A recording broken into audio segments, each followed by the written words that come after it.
दो खास मेहमान मेरे साथ हैं, उनका परिचय आपसे कराऊं। मेरे साथ शलभ मणि त्रिपाठी हैं, नवनिर्वाचित विधायक हैं, हमारे पूरे साथी हैं, हम लोग मीडिया में एक साथ काम भी कर चुके हैं। शलभ, स्वागत है आपका, विधायक बन चुके हैं आप, बहुत बहुत शुभकामनाएं और बधाई आपको। और साथ में अलका लांबा जी हैं, कांग्रेस पार्टी की प्रवक्ता, नेता, पंजाब में चुनाव की प्रभारी रही, काम जिम्मेदारी संभाल रही थी। बहुत बहुत स्वागत है अलका जी आपका। मेरा पहला सवाल आपसे, अलका जी, मैं आपसे पूछना चाह रहा हूँ। मैंने ये सवाल हालांकि ट्विटर पर पूछा है, पर मैं आपसे पूछूं कि आपको बीजेपी की कौन सी जोड़ी सुपरहिट लगती है, तो आप जवाब देना चाहेंगी, और कौन सी, तो क्यों? नहीं, देखिए, हर जोड़ी या कोई भी जोड़ी वो जो बेरोजगारी से युवाओं को राहत दे सके, बढ़ती महंगाई से राहत दे सके, बेटियों को सुरक्षा दे सके, गिरती अर्थव्यवस्था को उठा सके, वैसी जोड़ी अभी तक तो नसीब नहीं हुई होती तो ये हालात ना होते। इसलिए मैं सवाल पर पास दे रही हूँ अभी। मैं जानता हूँ शलभ आपके लिए सबसे कठिन सवाल है, अलका जी के लिए बहुत आसान था, तो शलभ के लिए बहुत कठिन होगा। यही अगर आपको एक जोड़ी चुननी हो एज अ दर्शक, एज अ ट्विटर पे रहने वाले नागरिक, तो आप किसको वोट करते शलभ? नहीं, देखिए सुमित जी, आप मेरे बॉस भी रहे हैं, मैं आपको सबसे पहले धन्यवाद दूंगा, एबीपी न्यूज़ के दर्शकों को धन्यवाद दूंगा, देवरिया की अपनी महान जनता को धन्यवाद दूंगा कि इतना आशीर्वाद मुझे दिया। आपने जो सवाल पूछा है, मैं सिर्फ इतना कहना चाहूँगा कि एक जो टीम होती है, उस टीम में हर किसी का अपना योगदान होता है, और एक टीम के तौर पर भारतीय जनता पार्टी की एक एक कार्यकर्ता ने परफॉर्म किया है। आप सब कह रहे थे कि उत्तर प्रदेश में ये क्या क्या होने जा रहा है, तमाम सारे लोग इस तरह का आकलन कर रहे थे कि दोबारा कोई सरकार रिपीट नहीं हुई है, लेकिन देश की जनता ने देखा, प्रदेश की जनता ने देखा कि कैसे कर्मयोगी के तौर पर मोदी जी, योगी जी, पूरी की पूरी भारतीय जनता पार्टी, अमित शाह जी, सारे लोग मिलकर एक कलेक्टिव एफर्ट लेकर, आदरणीय जेपी नड्डा जी, सारे लोग किस तरह कलेक्टिव एफर्ट के तौर पर इस चुनाव में लड़े, और जनता को ये समझ में आया कि अकेला ऐसा दल है जहां पर ईमानदारी से, जो मुख्यमंत्री हो, प्रधानमंत्री हो, ईमानदारी से जनता के लिए समर्पित हैं। राशन देने का काम रहा हो, चाहे वो लोगों तक जन कल्याण की योजनाएं पहुंचाने का काम रहा हो, चाहे वो कानून व्यवस्था का मुद्दा रहा हो। मैं तो आप ही से पूछूंगा, आप मेरे सीनियर हैं, आपने कितनी बार देखा कि किसी अपराधी के ऊपर इस तरह की कोई कार्रवाई हुई जैसी पिछले 5 साल में उत्तर प्रदेश में हुई? आपने कितनी बार देखा कि भ्रष्टाचारियों पर इस तरह की कार्रवाई हुई हो कि वो बर्खास्त तक किए गए हों, और एसडीएम रैंक का ऑफिसर लाके सीधे लेखपाल बना दिया गया हो क्योंकि उसने भ्रष्टाचार किया? तो उत्तर प्रदेश की जनता ने ये सारी चीज़ें देखी, और ये देखा कि जो विपक्ष है वो कितना नकारात्मक है, कितना लो लेवल पर गया। प्रधानमंत्री जी के लिए किन शब्दों का इस्तेमाल किया, मुख्यमंत्री जी के लिए किन शब्दों का इस्तेमाल किया, और उनके लिए किया कि जिन्होंने परिवार छोड़ के उत्तर प्रदेश की जनता को, देश की जनता को अपना परिवार मानकर सेवा की। और मुझे लगता है कि इसीलिए जनादेश आया है। बहुत सारे लोगों के लिए सबक भी है कि आप अगर राजनीति में इस स्तर पर जाएंगे तो जनता उसका जवाब देगी। मैंने परसों जब अपना शो कर रहा था शुक्रवार को, तो ये सवाल शलभ पूछा दर्शकों से कि क्या है सबसे बड़ी वजह मोदी जी की सफलता की, स्पेसिफिकली प्राइम मिनिस्टर मोदी के लिए सवाल था। तो ज़्यादातर लोगों ने वोट किया था, करीब 40% के आसपास, एग्जैक्ट नंबर मुझे इस वक्त याद नहीं है, कि नाकाम विपक्ष का होना, विपक्ष की क्रेडिबिलिटी का खराब होना, वो एक बहुत बड़ी वजह है मोदी जी की सफलता की। तो आप ये मानते हैं कि विपक्ष में कोई मजबूत चेहरा, ताकतवर नहीं है जो मोदी का मुकाबला कर सके, और लगातार इसीलिए एक के बाद एक सीढ़ियाँ अब मोदी जी और अब योगी जी की उसमें जुड़ गए हैं, सफलता पाते जा रहे हैं? नहीं, मैं इसको दूसरे तरह से देखता हूं। आपने विपक्ष को नाकाम किया, विपक्ष को एक्सपोज किया, और मैं तो कहता हूं पूरा देश जानता है।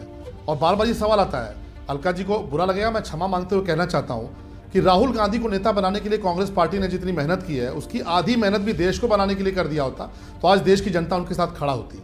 आज देश के लोग देख रहे हैं कि कौन परिवार के लिए काम कर रहा है, कौन देश के लिए काम कर रहा है। चुनौती देते हुए कहना चाहता हूं कि भारतीय जनता पार्टी का अगला राष्ट्रीय अध्यक्ष कौन होगा, ये आप अगर बता देंगे, और आप सुमित जी अगर बता देंगे, तो मैं डिबेट में आपसे कह दूंगा आप बहुत महान व्यक्ति हैं। लेकिन कांग्रेस पार्टी का अगला राष्ट्रीय अध्यक्ष कौन है और कांग्रेस पार्टी का अगला नेता कौन है, ये देश भर के बच्चे को और हर किसी को पता है। तो एक विचारधारा की लड़ाई है, और ये विचारधारा की लड़ाई वो है कि एक तरफ एक ऐसे प्रधानमंत्री हैं, एक तरफ एक ऐसे मुख्यमंत्री हैं जो गरीबों के लिए काम कर रहे हैं। गरीब व्यक्ति के घर में भोजन कैसे बनेगा, गरीब व्यक्ति घर में राशन कैसे पहुंचेगा। और मैं तो कहता हूं कि देखिए, एक फिल्म आप सबने देखी, टॉयलेट एक प्रेम कथा। आज़ादी के 70 साल बाद इस देश में कहानी बनाने की जरूरत पड़ी, एक फिल्म बनाने की जरूरत पड़ी, टॉयलेट एक प्रेम कथा। तो जरा सोचिएगा कि 70 साल का गुनाहगार कौन है, 70 साल तक किसने केवल परिवारवाद पे आप गरीबों का पैसा पर हमला कर रहे हैं। देश की जनता ने इसको महसूस। प्राइम मिनिस्टर ने भी अपने विजयी स्पीच में कहा था उस दिन 10 तारीख की शाम को बीजेपी दफ्तर में। नाम नहीं लिया कांग्रेस पार्टी का, लेकिन हम सब जानते हैं अलका जी कहाँ प्राइम मिनिस्टर का निशाना था। क्या आपको लगता है कि ये सबसे बड़ी दुखती रग हो गई है, family politics, dynastic politics? Sumit ji, देश के पास एक ऐसा प्रधानमंत्री है जो प्रधानमंत्री कम और भाजपा का स्टार प्रचारक ज्यादा है, नंबर 1। नंबर 2, आपने कहा विपक्ष कमजोर है। हम मानते हैं हम कमजोर हैं, इसीलिए ये टिके हुए हैं। महंगाई, बेरोजगारी, किसानी, खेती के बाद भी ये वापस करते हैं। हम मानते हैं हम कमजोर, और जिस दिन विपक्ष मजबूत हो गया इन्हें उखाड़ फेंकेंगे, ये सब जानते हैं। और उसकी जिम्मेदारी, उसकी उम्मीद कांग्रेस से की जा रही है। हमारे लिए इससे बड़ी बात कोई नहीं हो सकती। आपने कहा हमने सारी ताकत राहुल गांधी जी को, नाम देखिए साफ पता लगता है, माफी मत मांगिए, इन्हें कहिए मुझे मालूम है कि एक ही नाम है, एक ही परिवार है जिनसे भाजपा, संघ, आरएसएस, उसकी विचारधारा को डर लगता है, वो गांधी परिवार और राहुल गांधी है। आपने कहा राहुल गांधी को बनाने में ताकत झोंक दी, देश बनाने में करते। अगर देश बनाया ना होता तो बेचते क्या? देश बनाया था आपने। एक एक करके देश नहीं बिकने दूंगा का नारे के पीछे पूरे देश की संपत्तियों को नीलाम कर डाला।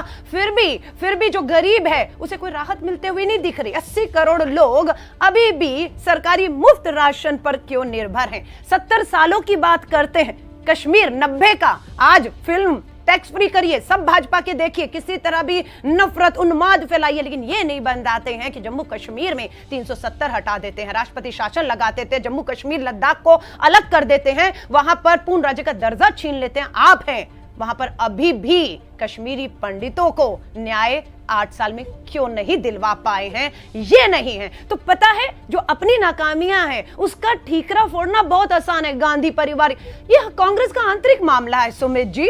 हम कार्यकर्ता, लाखों कार्यकर्ता जो खून पसीना बहाकर जनता के लिए, आज भी मैंने देखा प्रोटेस्ट हुआ हमारे हिमाचल प्रदेश में, युवा कांग्रेस के लड़कों ने लाठियां खाई हैं। वहीं उपचुनाव में 4 सीटें कांग्रेस जीतती है, वहां के उप मुख्यमंत्री को हराते हैं। आपके उत्तराखंड के मुख्यमंत्री को कांग्रेस के कार्यकर्ता ने हराया है।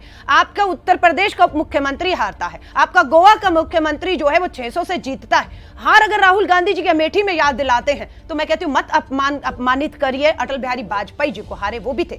हारी सुषमा स्वराज जी भी थी स्वर्गीय, हारे अरुण जेटली जी भी थे स्वर्गीय। ये हार जीत जनता की दी हुई है, उसका सम्मान करिए, घमंड मत करिए। सत्ता सोपी है, इंटरेस्टिंग पॉइंट पे डिबेट चला गया है अलका जी और शलभ जी। मैं आप दोनों के पास लौटता हूं। एक और हलचल जो चल रही है, शलभ मैं मौका दूंगा आपको जवाब देने का। शलभ आप दोनों रहिएगा मेरे साथ। एक अगली स्टोरी आपके सामने रख देता हूं, वो और उसके बाद इस डिबेट को खोलेंगे तो शायद ज्यादा दर्शकों को दिलचस्पी होगी, ज्यादा आनंद आएगा।